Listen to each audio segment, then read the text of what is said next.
No momento da coleta, Alexandre leu o texto da viúva pobre. Eu aqui estou na minha mão com um lepton, certo? É uma moedinha pequena, é uma réplica exata da moeda que a viúva pobre ofertou no gasofilácio. Foram duas pequenas moedas dessa. Uma moeda era a moeda de menor valor que circulava ali na Palestina. E toda moeda, ela tem duas faces.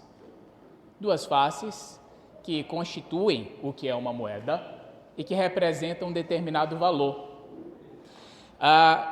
Em uma das faces, eu tenho aqui o desenho de uma âncora com uma inscrição grega. Do outro lado, eu tenho uma espécie de desenho de sol. Mas são duas faces, dois lados, que representam o que é uma moeda e que constituem um valor. Algumas parábolas de Jesus acabam sendo como uma moeda. Algumas parábolas de Jesus acabam tendo duas faces, dois lados, que acabam constituindo o mesmo valor e a mesma mensagem.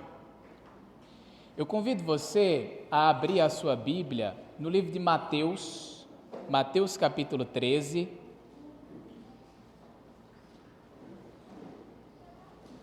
Vamos observar o texto que vai do versículo 31 até o versículo de número 33. Nós vamos ler uma parábola que tem duas faces. Vamos ler a parábola do grão de mostarda e a parábola do fermento. Então, essas duas parábolas falam sobre o mesmo assunto, falam sobre o crescimento da igreja, o crescimento do reino dos céus, o avanço do reino dos céus. São duas faces que acabam estampando o mesmo assunto e ensinando a mesma realidade. Eu vou fazer essa leitura novamente, porque o texto é muito curtinho, né? Muito curtinho, então vale a pena ler novamente. Diz assim, Mateus 13, a partir do versículo 31, diz assim, Jesus lhes propôs outra parábola, dizendo, o reino dos céus é semelhante a um grão de mostarda, que um homem pegou e plantou no seu campo. Esse grão é, na verdade, a menor de todas as sementes, mas quando cresce é maior do que as hortaliças e chega a ser uma árvore, de modo que as aves do céu vêm aninhar-se nos seus ramos. Jesus lhes contou ainda outra parábola. O reino dos céus é semelhante ao fermento que uma mulher pegou e misturou em 3 medidas de farinha, até tudo ficar levedado. Nesta pregação, nós vamos apresentar aqui o nosso conteúdo em 3 partes. Na primeira parte, nós vamos apresentar uma introdução às parábolas do reino, para que possamos entender esse tipo de Jesus se comunicar conosco. Na segunda parte, nós vamos explicar essas duas pequenas parábolas. E na terceira parte da nossa pregação, nós vamos aplicar o significado dessas parábolas à nossa vida. Primeiramente, é importante a gente destacar o contexto do sermão das parábolas, porque veja, essas parábolas que Jesus conta, ele conta essas parábolas dentro de um sermão, conhecido como Sermão das Parábolas, que ocupa todo o capítulo de Mateus 13. Então ele vai falando sobre várias parábolas aqui. Ao todo temos 8 parábolas contadas por Jesus. Agora veja, Jesus resolve falar em parábolas por causa de um contexto muito específico. O que estava acontecendo? Quando você lê Mateus capítulo 11 e Mateus capítulo 12, você percebe um clima de rejeição muito forte à pessoa de Jesus. Jesus, ele foi rejeitado pelos líderes religiosos do seu tempo. Jesus, ele também foi rejeitado por Betsaida, Corazim e Cafarnaum, que foi as cidades em que Jesus mais trabalhou e que mais fez milagres. João Batista tem uma certa dúvida a respeito de Jesus quando estava na prisão. E os parentes de Jesus pensam que ele enlouqueceu. É isso que acontece no capítulo 11 e no capítulo 12 de Mateus. um clima de rejeição muito forte. E diante desse clima de rejeição à pessoa de Jesus, o que é que ele faz? Ele decide pregar por meio de parábolas. Mas o que é uma parábola? Uma parábola é uma imagem ou uma história simples com significado profundo. Isso que é parábola. Às vezes Jesus conta uma história, às vezes ele só traz uma imagem, mas a partir dessa imagem, a partir dessa figura, ele acaba ensinando verdades importantes acerca do reino de Deus. E por que Jesus falou por parábolas? Por dois motivos. Jesus ensinava por meio de parábolas para esclarecer as verdades do reino de Deus e também para ocultar a verdade do reino de Deus. Pode parecer um pouco estranho, mas Jesus fazia isso mesmo, certo? Ele falava por parábolas porque algumas pessoas poderiam conhecer as verdades do reino de Deus e outras pessoas não conheceriam. Porque Jesus ele contava várias histórias, usando várias imagens, várias figuras, e muitas pessoas não entendiam o que Jesus estava dizendo e simplesmente iam embora. Mas os discípulos chegavam perto dele e perguntavam: mestre, nos explica o significado dessa parábola? O que significa? E aí o Senhor explicava os mistérios do reino dos céus para os seus discípulos. Mas aquelas pessoas que eram somente os curiosos, que estavam por ali, vendo Jesus passar, essas pessoas não recebiam a explicação e assim perdiam o acesso ao reino de Deus. Então Jesus falava por parábolas para fazer uma espécie de peneira, para saber quem realmente estava interessado nas coisas de Deus e quem não estava.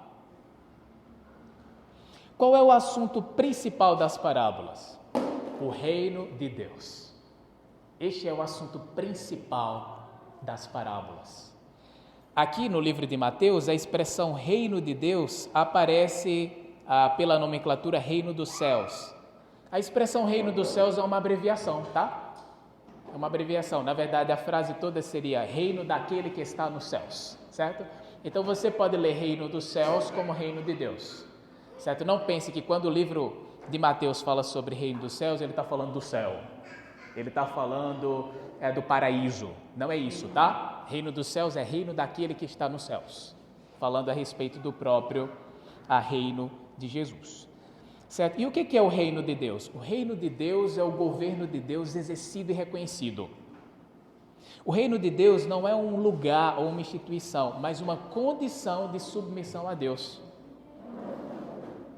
Certo? Eu sei que na Bíblia, às vezes, a Sagrada Escritura diz assim: o reino de Deus é universal, né? Deus ele reina sobre o mar, reina sobre toda a criação, reina sobre os anjos, sobre o mais alto céu.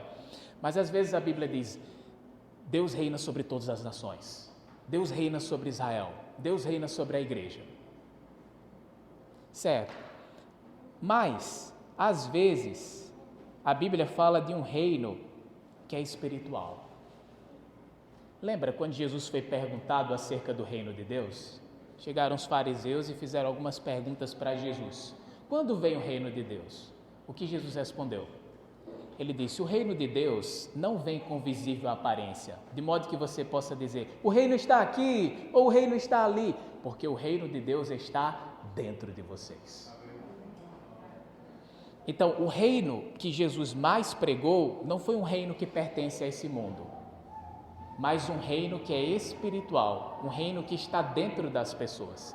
Em termos simples, quando uma pessoa se submete ao Rei Jesus, ela faz parte do reino de Deus. Quer saber se você faz parte do reino de Deus?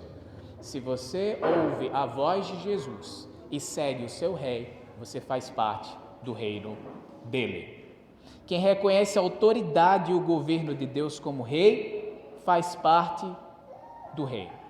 Então lembre disso, o reino de Deus é uma condição de submissão ao rei, de submissão a Deus. Quem se submete à palavra e à autoridade de Deus faz parte do reino.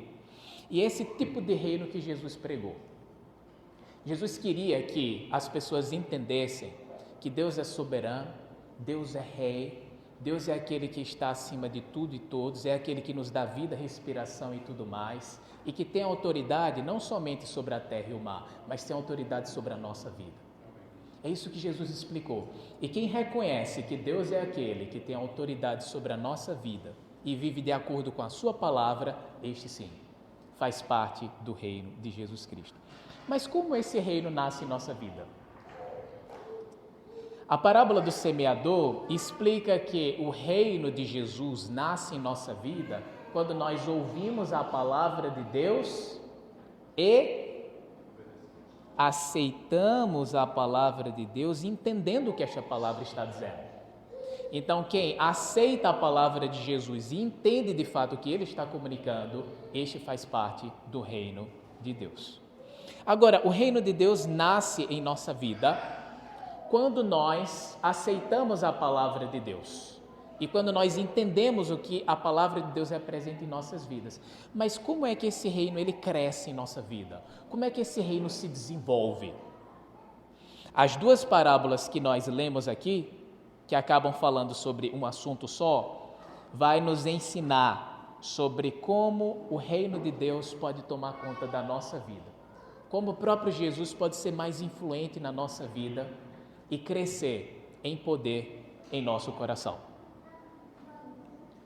Duas parábolas aqui foram lidas agora há pouco, a parábola do grão de mostarda e a parábola do fermento. Essas duas parábolas não foram interpretadas por Jesus, percebe? Quando Jesus ele conta a parábola do semeador, ele dá uma explicação do que aquela parábola significa. Quando Jesus conta a parábola do joio e do trigo, ele dá uma explicação do que aquela parábola significa. Mas para essas pequenas parábolas nós não temos explicação. Jesus não fez uma interpretação do significado dessa parábola para a gente. Sabe por que ele não fez isso? Porque ele julgou que os seus discípulos têm capacidade de ler e entender o que é que ele está dizendo aqui. Essas duas parábolas, elas não são difíceis de entender. Elas são simples, elas são diretas e qualquer pessoa pode compreender o seu significado. E aqui eu preciso chamar a atenção para um detalhe muito interessante. Jesus usa uma ilustração da agricultura, falando a respeito do plantio de uma árvore de mostarda, certo? Dessa hortaliça. Mas Jesus também usa uma ilustração da culinária.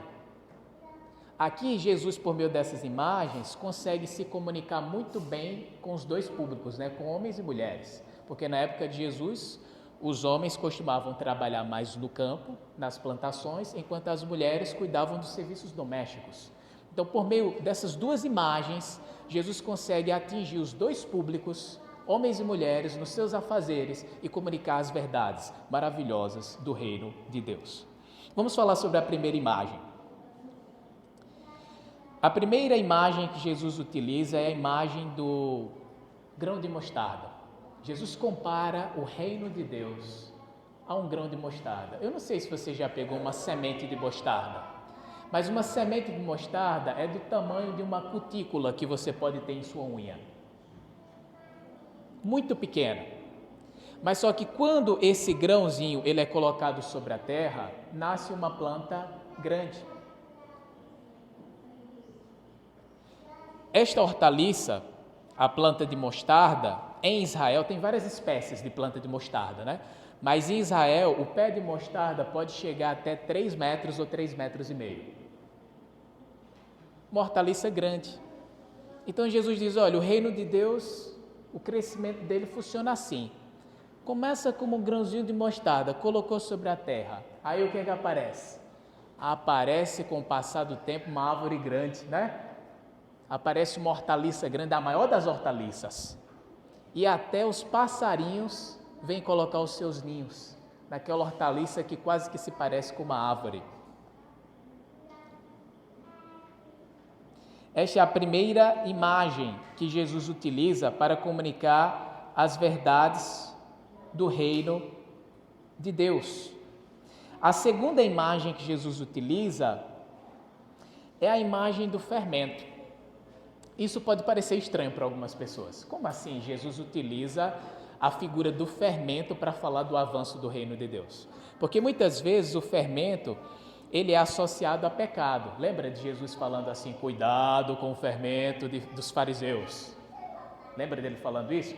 Lembra do apóstolo Paulo repreendendo a igreja de Corinto, dizendo assim, um pouco de fermento leveda toda a massa. Então o fermento, por vezes na Bíblia, é sinônimo de pecado e de problema. Mas nem sempre, tá? Nem sempre o fermento ele foi utilizado na Bíblia como um símbolo de problema, um símbolo de impureza e de pecado. Até porque no livro de Levítico, lá, algumas ofertas no templo para os sacerdotes poderiam ser feitas com fermento. Certo? Por exemplo, nos sacrifícios de comunhão, nas ofertas de comunhão que eram oferecidas no Antigo Testamento, poderia oferecer a Deus para alimento dos sacerdotes pães com fermento. E até mesmo bolos com fermento, certo? Então, até o próprio Deus, no ambiente sagrado, aceitava receber esses alimentos com fermento. Então, a gente precisa parar um pouco para entender as figuras na Bíblia, que elas mudam, né? Por exemplo, quem é o leão, né? Você diz, o leão na Bíblia é Jesus, né? Depende, no livro de Apocalipse, o leão é Jesus, mas o leão em 1 Pedro é o diabo, certo? Então, as figuras, elas variam, certo? Elas acabam tendo essa mudança. Então, quando Jesus ele compara o avanço do reino de Deus à atividade do fermento, não pense que Jesus está comparando o reino de Deus à impureza, a pecado e esse tipo de coisa, tá bom? Então, isso é importante para a gente entender essa parábola. Então, veja, o reino de Deus é semelhante ao fermento que uma mulher misturou em 3 medidas de farinha, né? Misturou uma grande quantidade de farinha, até tudo ficar levedado, né? Fermentado. Então, como é que o fermento age? Quem aqui já fez pão sabe, né? Então, quando você coloca o fermento na farinha e mistura, aparentemente nada acontece. Mas aí, com o passar do tempo, aquele pão cresce. Aquele pão cresce. O fermento agiu na massa e aquela massa que era bem pequenininha acaba crescendo. Então Jesus ele usa essa imagem da culinária para falar acerca do seu reino, do reino de Deus. Agora veja, uma vez que essas parábolas elas estão sendo explicadas aqui, é necessário que pensemos agora na mensagem dessas parábolas para a nossa vida. Qual é a mensagem dessa parábola de duas faces? A mensagem que podemos aprender a partir dessas parábolas de Jesus é a seguinte: o reino de Deus precisa crescer de modo vivo e contagiante em nossa vida. Se pela palavra de Deus você aceitou Jesus Cristo, se converteu, o reino de Deus nasceu na sua vida. Contudo, esse reino de Deus que está na sua vida precisa crescer, precisa se desenvolver. O reino de Deus em nossa vida começa como um grão de mostarda. Certo? Quando uma pessoa se entrega a Deus, se converte, temos uma sementinha em nosso coração impuro, em nosso coração idólatra, em nosso coração cheio de problemas. Temos lá um grãozinho de mostarda. Mas o que Jesus espera? Jesus espera que esse grãozinho de mostarda que está no seu coração se desenvolva e tome todo o seu coração, toda a sua vida. Jesus espera que exista em nós um desenvolvimento, um crescimento espiritual. O reino de Deus, Jesus começa dominando a nossa vida, mas Jesus espera que esse domínio aumente cada dia mais. Essa é a expectativa do Senhor Jesus. Tudo começa pequeno em nosso coração, mas Jesus espera que esse reino vivo e contagiante nos tome por inteiro. Geralmente, quando nós olhamos para essas parábolas, pensamos logo na igreja, né? A igreja expressa o reino de Deus, então essas são parábolas que falam do crescimento da igreja ou do impacto da igreja no mundo, certo? Mas antes da igreja crescer e de nós impactarmos o mundo, Jesus precisa impactar a sua vida. Não é verdade? Jesus precisa crescer e impactar na nossa vida de modo vivo, dinâmico e contagiante. Se Jesus faz isso na vida de cada um de nós individualmente, qual será o resultado disso? A igreja irá crescer em todos os sentidos que você pode imaginar. Então nós, quando olhamos para essas parábolas, pensamos logo, a igreja tem que crescer. Olha só, ela começa pequenininha, né? E aí os mais antigos aqui da congregação, né, que viram a congregação menor, né, pensam, olha, começou com um grupo pequeno, né? E agora já cresceu, ótimo, certo? A congregação ela precisa crescer, ela precisa impactar o bairro, é verdade. Mas, meu irmão, Jesus precisa primeiramente ser o rei da nossa vida. Certo? Ah, não, mas eu já fui batizado, eu já sou cristão, há tantos anos. Sim, não interessa. Não interessa se você já foi batizado, se você é cristão há tanto tempo. Jesus ele quer tomar o seu coração ainda mais e mais. Até seu coração ser todo dele. Até sua vida ser toda dele. É isso que o nosso Senhor Jesus espera. Que o seu reino em nossa vida se desenvolva de modo contagiante, de modo vivo, de modo dinâmico. Esta é a expectativa do nosso Senhor Jesus Cristo. Os romanos e judeus, eles entraram numa conspiração para colocar o Senhor Jesus na cruz. Agora você tem uma oportunidade de fazer algo diferente. Você pode colocar Jesus, não na cruz, mas no trono do seu coração. Porque o que Jesus disse? O reino de Deus está dentro de vocês. Qual é o lugar onde Deus reina? Em nosso coração. Em nosso coração. Jesus quer reinar em nosso interior. No seu coração se encontra a cadeira do trono do Altíssimo. E quanto mais você permitir que Deus reine sobre o seu coração, mais a sua vida demonstrará que você de fato é um cidadão do reino. Aquele que não vive por si mesmo, mas que tem um rei chamado Jesus. Eu gostaria de concluir esta pregação de hoje com um breve texto que eu gosto muito, que foi escrito pelo C.S. Lewis, que é intitulado de O que Cristo quer de você. E eu gostaria que lêssemos esse texto e que você imaginasse a própria voz de Jesus falando com você. Diz o seguinte: quero tudo que é seu. Não quero uma parte do seu tempo, uma parte do seu dinheiro e uma parte do seu trabalho. Quero você. Não vim para atormentar o seu ser natural, vim para matá-lo. As meias medidas não me bastam. Não quero cortar um ramo aqui e outro ali, eu quero abater a árvore inteira. Não quero raspar, revestir ou obturar o dente, eu quero arrancá-lo. Entregue-me todo o seu ser natural, não só os desejos que lhe parecem maus, mas também os que se afiguram inocentes, o aparato inteiro. Em lugar dele, lhe darei um novo ser. Na verdade, lhe darei a mim mesmo. O que é meu se tornará seu. Que Cristo reine em nossa vida e que o reino dele cresça e frutifique em nosso coração.